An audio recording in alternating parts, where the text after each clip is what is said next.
We're so thankful that you could join us for the next 30 minutes.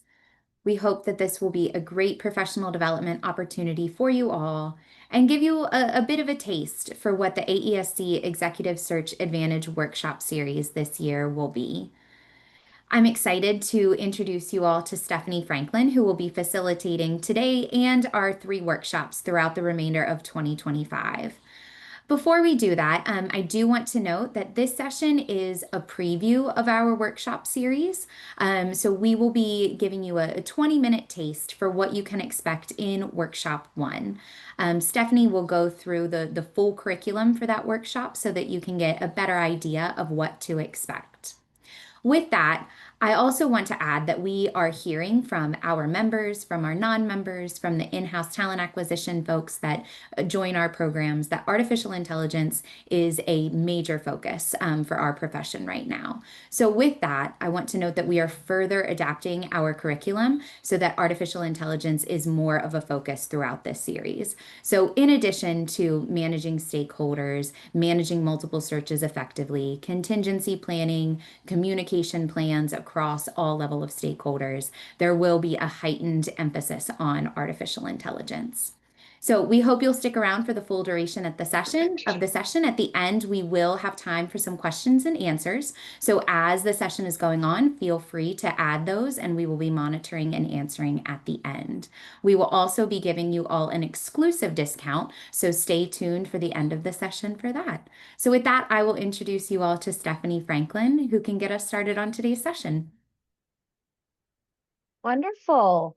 Rebecca, thank you so much for the introduction. Thanks to each of you for joining today. One of the things I think is so important is just connection in our industry, connection in the space, and helping each other do our work better, both effectively and efficiently. And so I've been doing this work for a long time, almost 28 years now. And so what I find is there's so much opportunity for growth each and every year, but there really needs to be an intentionality around that. And that's one of the ways that I believe AESC best serves its community. So in our kind of preview time today through this webinar, what we'll really take a peek at is workshop number 1. And the goal of the first workshop is really to give you the tools that you need to be able to manage multiple searches and projects successfully. In this profession, everyone very much needs to act as project manager. And so this workshop is going to give you the tools necessary to really do so.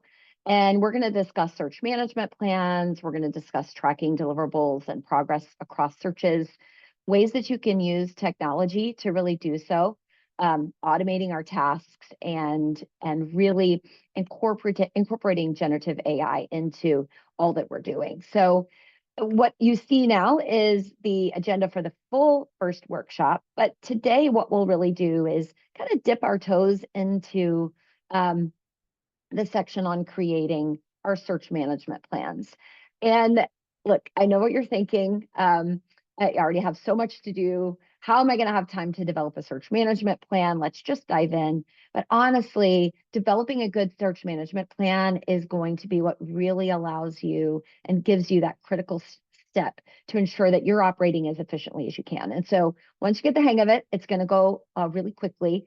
And it's also going to help you avoid potholes, avoid gaps in the ways that you are launching a search. And it's something that's going to take no time at all, certainly once you incorporate that into the rhythm of your search process. So one important note about technology as we continue to implement AI into the various topics that we cover, it's really not something that is segmented. And so it's integrated. And what we want to do is use these tools and things that are coming into our purview really as support. And so it's going to be a consistent theme throughout what we're doing. So think about some of these topics here that apply to you as you consider coming back for the workshops and what will be covered in workshop 1.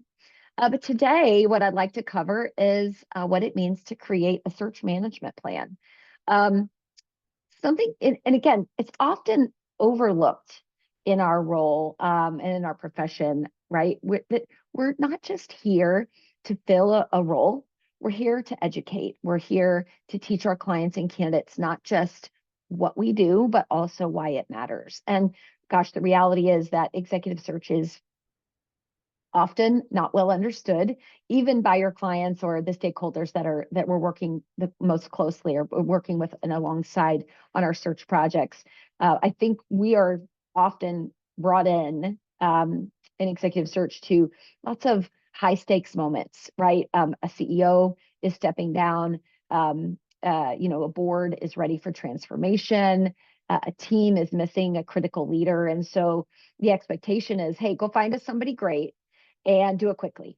And so I think rarely do people outside of our profession really grasp kind of that depth and complexity and the strategy involved in executing our searches. And so part of our job is to slow down and say, let me show you how this works. Let me show you why at the onset we really want to explain to those around us. This is why we don't just post a job. This is why we don't just toss resumes at you. We're mapping the market. We're not just sending resumes. We're truly assessing for leadership, for culture add, for potential, and why we need both alignment and clarity before we start outreach. I think a lot of times a lot of pressure is put to, get into the market, start talking to people.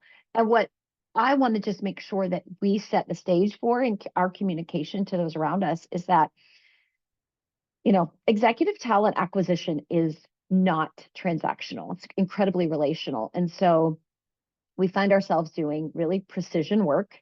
And it's built on insight, it's built on influence, and certainly a lot of trust.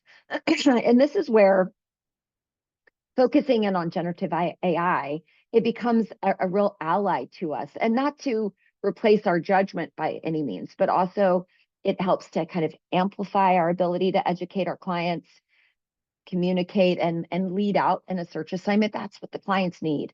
They really need us as a strategic partner, helping to support and lead a process that very much complicates their day to day. They're working on their day to day roles and their jobs, and here we are wanting to bring support in executive search, and we need to be able to do that with confidence and clarity. And so, a lot of what we want to focus on as we create our search management plan, what can incorporating technology do for us, right? We can build stakeholder maps more efficiently. We can draft our client updates and role summaries with a lot more polish and perhaps a lot more quickly. We can also, one of the things I think is a really interesting tool is we can create some potential scenarios where candidates might object to the role for different reasons, and we can create scenarios and options to respond to them and to do so with a level of detail and clarity, which I think is really important. And then I like being able to incorporate AI as I tailor the messages to different personalities and different levels of influence within a search. Some people need a very extended kind of level of detail. Others need a more factual, straight to the point and simple update and report. And so rather than a lot of the time necessary to create that independently, I'm really using technology to support that.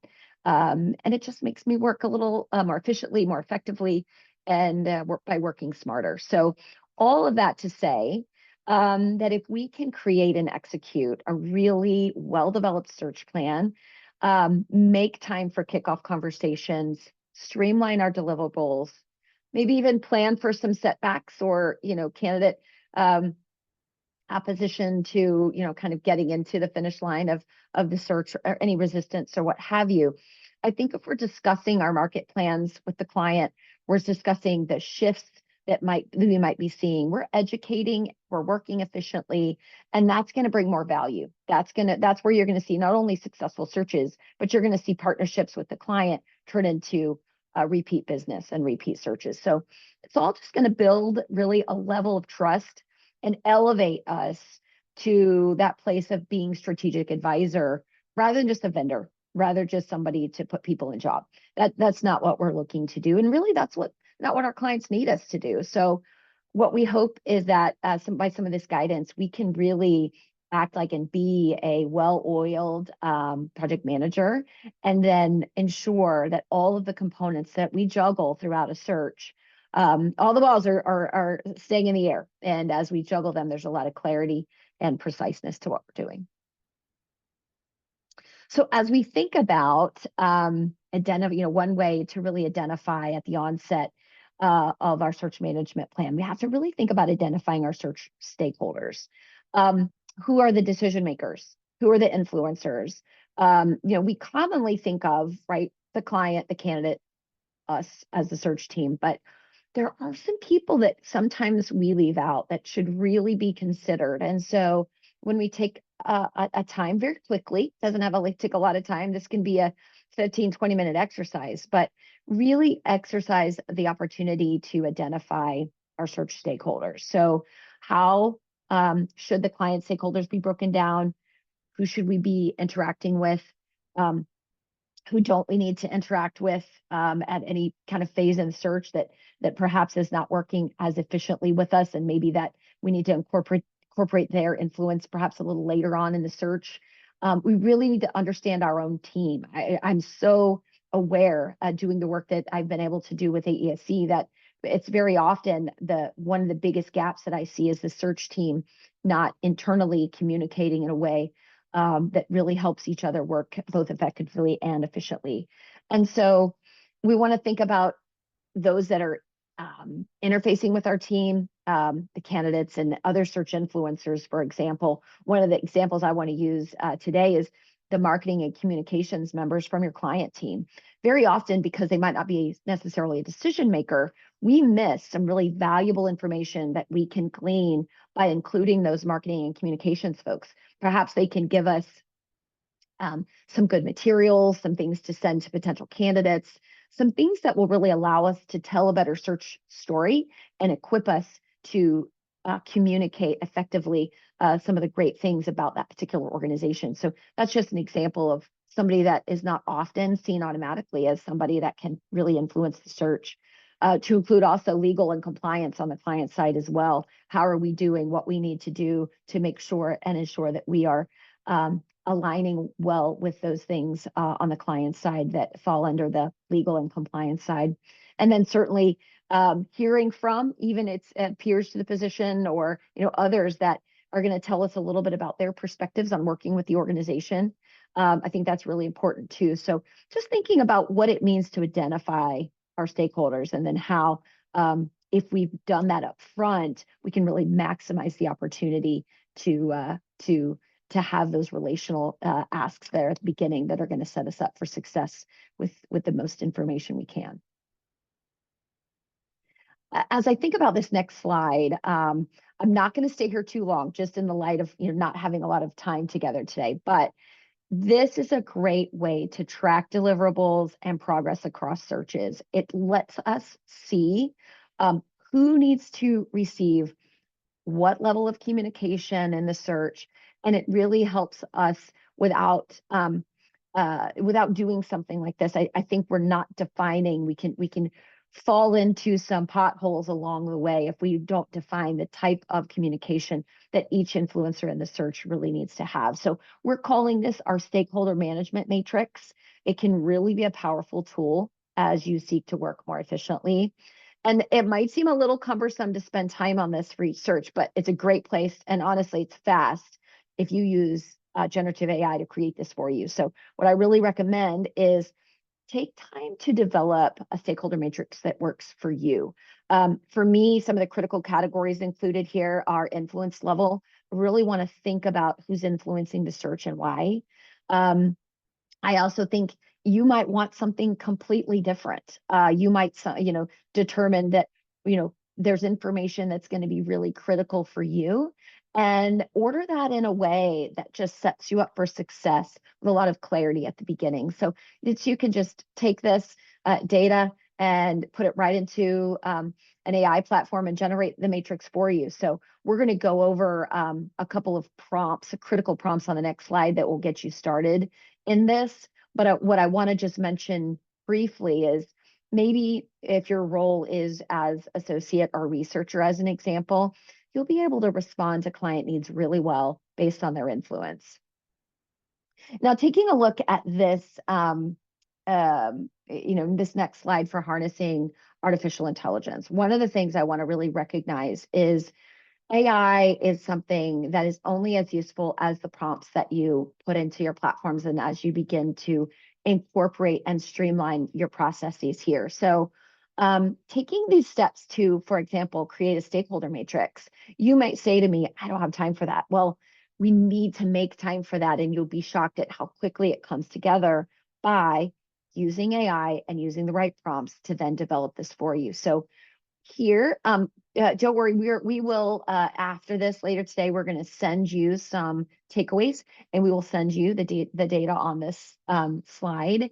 And it doesn't need to be time consuming, like I said. So one thing that if you've been able to create a few prompts to help you develop your matrix, keep that from search to search. Play with it a little bit. Find out what is going to help you extract the best information in the tool that's most helpful to you. So these are just a couple three that we want to share with you, like I said, in a follow-up email later today. But these are just examples of how you might use AI to then create your matrix for you, which I think is critical. And keeping along the lines with our stakeholder influence and creating a matrix that's going to allow a lot of clarity. When you're working with various stakeholders, we have to really understand and define their influence in the search versus their interest in the search.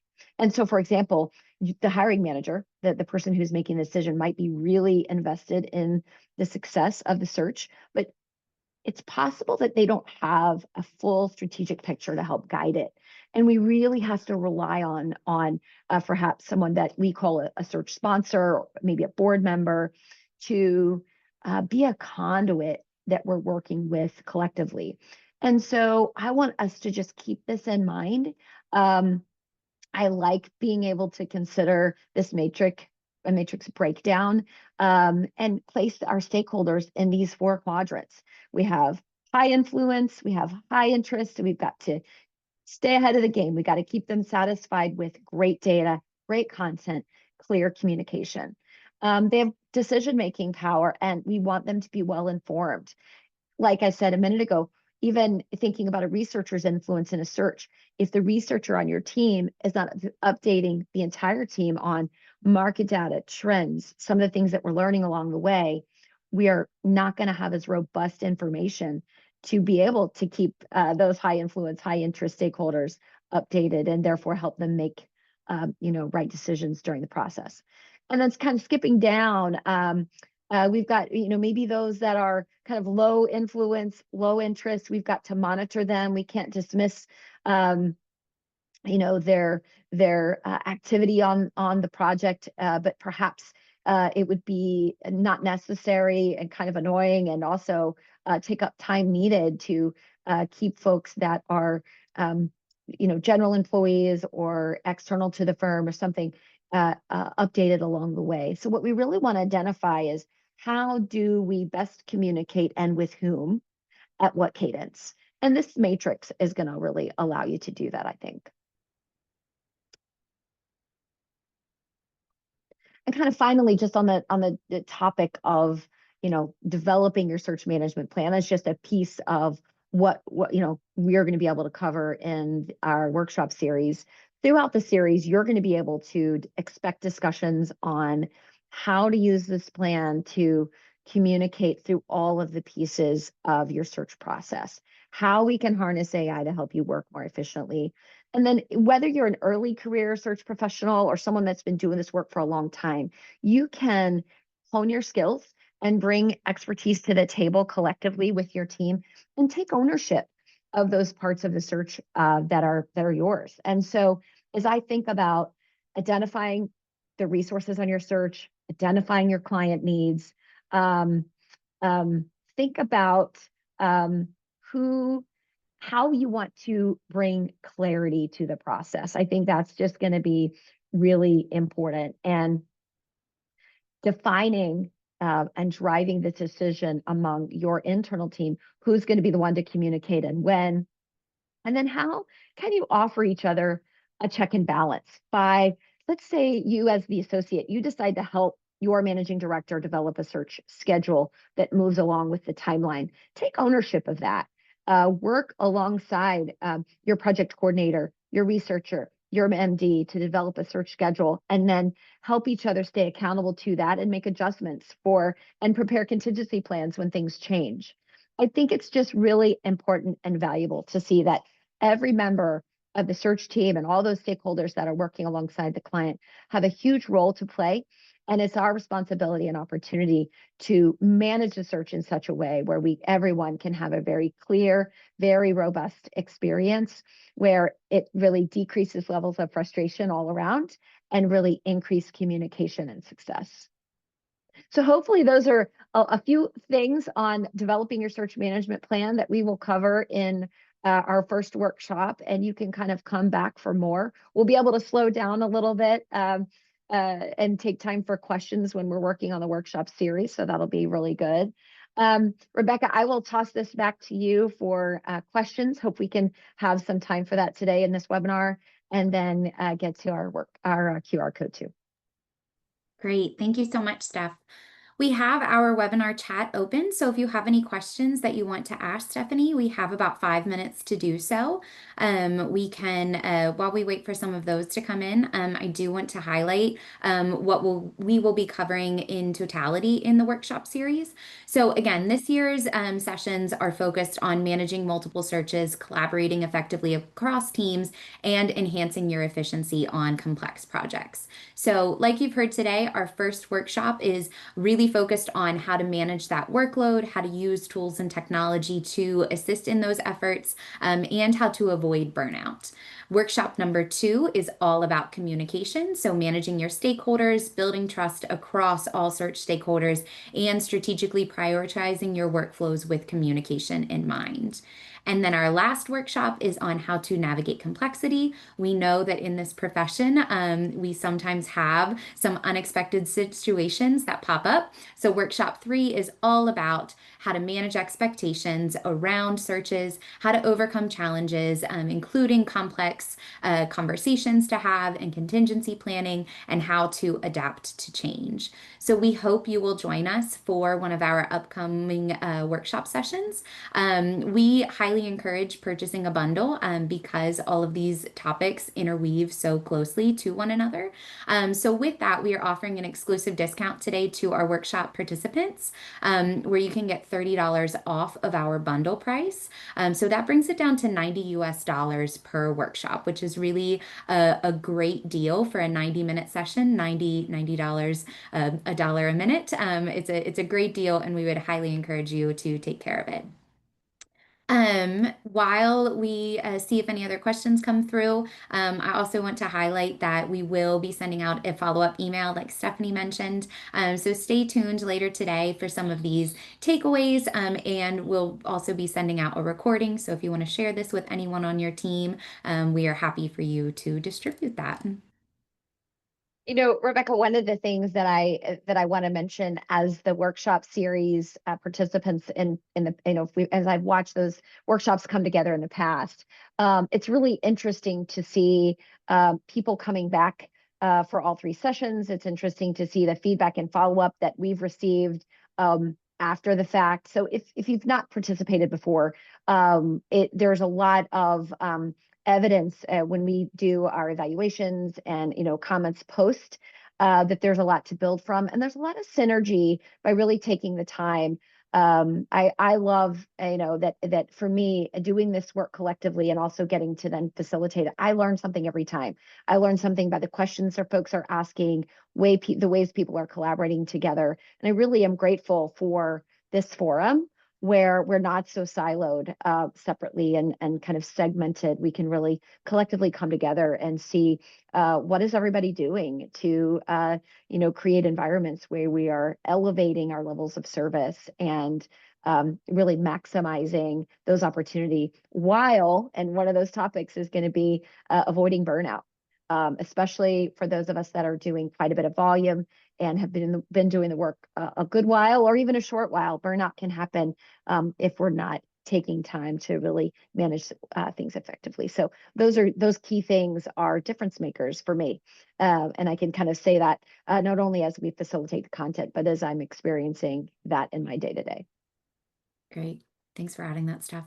Mhm. Well, wonderful. Thank you all so much for joining us today. Like I said, stay tuned for that follow-up email, and we'll look forward to hopefully joining for you to join us on the workshop series. Have a great day.